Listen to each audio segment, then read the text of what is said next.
네, 안녕하세요. JB입니다. 오늘 영상 시작하기 전에 감사 인사부터 드리고 시작하도록 하겠습니다. 저는 예고했던 대로 어제 그동안 멤버십 회원분들과 함께 단기로 목표를 잡고 매수를 진행했던 구글 레버리지 상품인 GGLL을 전량 익절했습니다. 다들 40% 안팎의 좋은 수익률을 보셨을 텐데요. 한 화면에 캡처본이 다 담기지가 않아서 세 화면으로 나눠서 감사 인사 드리도록 하겠습니다. 이도경님, 미네소탄 라이프님, 방기현님, 김사무엘님, 배지효님, 아이리시 거린타운님, 다린님, 권존찬님, 최수민님, 정은경님, 썸머나이트님, 율리즈님, 블렌더님, DR 하루님, 구진성님, 박문경님, 아파플링님, 김규현님, 길쿤님, 조현철님, 한스님, 이번에 수익 보신 거 다들 축하드리고요. 소중한 슈퍼땡스 후원 정말 감사드립니다. 앞으로도 많은 도움 받으실 수 있게 최선을 다하겠습니다. 네, 그럼 오늘 영상에서는 어제 나스닥 시황과 개별 기업 소식 몇 가지 전해드리도록 하겠습니다. 그리고 멤버십 회원분들께 공지사항 하나 전해드리자면요. 저는 오늘 밤 11시에서 11시 20분 사이에 멤버십 게시물을 올리면서 새롭게 매수에 들어갈 만한 게 있다면 바로 매수에 들어가도록 할 테니까요. 평소 저의 실시간 매수 매도를 참고하고 계신 멤버십 회원분들은 해당 시간에 멤버십 커뮤니티 게시판을 잘 확인해 주시면 좋을 것 같습니다. 네, 그럼 본격적으로 오늘 영상 내용 시작하도록 하겠습니다. 어제 나스닥 증시는 FOMC 전 경계감을 드러내며 하락 마감했습니다. 발표된 주요 경제지표로는 11월 소매 판매가 있었는데요. 예상치를 상회한 수치가 나왔고요. 특히 자동차 부문에서의 판매가 크게 좋아진 게 확인됐다는 점 참고하고 계시면 좋을 것 같습니다. 네, 그리고 어제는 반도체 섹터가 안 좋은 모습을 보였는데요. 몇 가지 악재 소식이 들린 게 있었습니다. 우선 중국 정부가 며칠 전에 엔비디아가 멜라녹스를 인수하는 과정에서 반독점 위반 혐의가 없었는지에 대한 조사를 들어간다고 밝힌 부분이 있었잖아요. 근데 이런 반독점 조사 대상의 범위를 엔비디아에서 그치는 게 아니라 여러 기업들로 넓히려는 움직임을 보이고 있는 거예요. 이번에는 시놉시스가 엔시스를 합병하는 과정에서 반독점에 걸리는 사항이 없었는지에 대한 조사도 들어간다고 합니다. 그리고 이게 이렇게 되면 브로드컴의 VM웨어 인수도 트집 잡을 수 있고요. 또 AMD의 자일링스 인수도 트집 잡을 여지가 충분히 있다고 봐야겠죠. 그래서 이런 부분들 때문에 반도체 섹터의 전체적인 분위기가 안 좋을 수밖에 없었습니다. 그리고 여기에 더불어 마이크로소프트의 CEO인 사티아 나델라가 최근 팟캐스트 인터뷰에서 칩 공급 부족은 없지만 전력 공급은 부족하다고 언급한 부분을 시장이 주목하기 시작한 거예요. 엔비디아의 가장 중요한 고객사인 마이크로소프트가 이런 식으로 얘기를 하니까 시장에선 엔비디아 칩 수요에 대한 우려를 할 수밖에 없었습니다. 근데 이제 이 부분은 제가 어제 멤버십 게시판에 장중시황 분석글을 올리면서 개인 의견을 말씀드리기도 했지만 사티아 나델라가 일부러 저런 식으로 말했을 가능성도 있다고 봅니다. 왜냐면 최근에 마이크로소프트가 뭐 이런저런 자질구레한 악재까지 다 튀어나오면서 주가 흐름이 지지부진했던 상황이었잖아요. 근데 이런 상황에 엔비디아 칩까지 여전히 부족하다고 말해버리면 시장에선 마이크로소프트에 대한 걱정이 더 커지면서 주가에도 악영향을 끼칠 수 있잖아요. 그만큼 또 비용 관련한 이슈도 다시 떠오를 거고요. 그래서 이런 부분들까지 고려해서 칩은 부족하지 않다는 식으로 언급했다고 생각합니다. 제가 또 이렇게 생각하는 이유가요. 이런저런 상황을 종합해보면 아직까지는 엔비디아 칩 수요를 줄일 정도로 빅테크 기업들이 충분한 인프라가 구축됐다고 보기 힘들거든요. 여전히 빅테크 기업들은 엔비디아 칩을 강력하게 원하고 있고 엔비디아와 TSMC의 주문은 늘 꽉 차 있는 상태입니다. 그래서 아무튼 지금 당장 엔비디아의 수요를 걱정하는 건 좀 너무 과한 걱정 아닌가. 물론 언젠가는 수요 걱정을 해야 하는 날이 반드시 오겠지만 적어도 그 타이밍이 지금은 아니라고 생각합니다. 네, 그리고 테슬라 소식도 전해드리자면요. 어제 테슬라는 또 상승했습니다.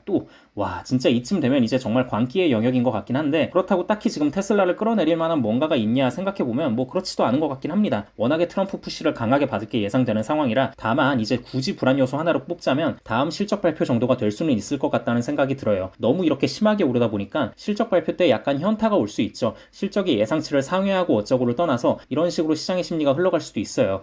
테슬라가 확실히 다른 빅테크에 비하면 아직은 버는 돈이 한참 부족하긴 하네. 아무리 미래 성장성이 기대된다고는 하지만 주가가 이렇게까지 폭등하는 게 맞나? 라는 심리가 퍼질 수 있습니다. 그리고 이게 엔비디아와 테슬라의 결정적인 차이라고 볼 수 있겠죠. 엔비디아가 작년 그리고 올해 모두 엄청난 폭등을 했지만 엔비디아의 폭등은 실적에 기반한 폭등이었거든요. 수치로 다 증명을 해가며 올랐어요. 그래서 막상 보면 엔비디아의 PER이 성장주치고 그렇게 높지가 않습니다. 하지만 테슬라는 아직까지는 수치로 증명했다기보다는 꽤 그럴싸한 뭔가 실현 가능성이 상당히 높은 꿈의 영역이기 때문에 지금 시점에서 신규 진입은 좀 조심할 필요가 있지 않나. 지금은 그냥 예전부터 오래 들고 있던 보유자의 영역이 아닌가라는 생각이 듭니다. 이런 이유로 저 역시도 오래전에 많이 사둔 테슬라 물량만 가지고 있고 당분간 추매 생각은 따로 없다는 점 말씀드립니다. 아무튼 어제 나온 테슬라 관련 호재로는 어떤 것들이 있었냐면요. 일단 지난주 테슬라의 중국 내 차량 판매량이 18,452대가 나오면서 전주에 21,900대보다는 약간 줄어들었지만 여전히 높은 수치를 기록했고요. 또 인도네시아 정부가 일론 머스크에게 데이터 센터를 포함한 사업 기회를 제안할 계획이라는 소식이 전해진 부분이 있었고요. 또 테슬라 휴머노이드 로봇 옵티머스2가 내년부터 양산을 시작한다는 소식이 전해진 거예요. 소식통에 따르면 TSMC의 CEO인 웨이 저자가 지난주 미국을 방문해 일론 머스크와 AI 시스템 도조의 생산 규모를 협의했다고 합니다. 이게 참 보면 TSMC는 안 끼는 곳이 없습니다. 이번에 소식이 나온 테슬라뿐만이 아니라 어떤 테크 기업에서 뭔가 획기적인 걸 발표했다는 소식이 나오면 꼭 그 뒤에 붙는 게 생산은 TSMC가 맡아서 함. 이게 무슨 뭐 공식처럼 되어 있어서 TSMC는 중국만 이상한 짓을 안 한다면 앞으로도 계속 좋을 수밖에 없겠다는 생각이 듭니다. 네, 그럼 오늘 영상은 이 정도 하면 될 것 같고요. 저는 영상 초반에 말씀드렸다시피 오늘 밤 11시에서 11시 20분 사이에 멤버십 게시물을 올리면서 새롭게 매수에 들어갈 만한 게 있다면 바로 매수에 들어가도록 할 테니까요. 평소 저의 실시간 매수 매도로 참고하고 계신 멤버십 회원분들은 해당 시간에 멤버십 커뮤니티 게시판을 잘 확인해 주시면 좋을 것 같습니다. 네, 그럼 구독자분들 모두 좋은 하루 보내시고요. 멤버십 회원분들은 오늘 밤에 미국장 시작하면 그때 또 다시 뵙겠습니다. 감사합니다.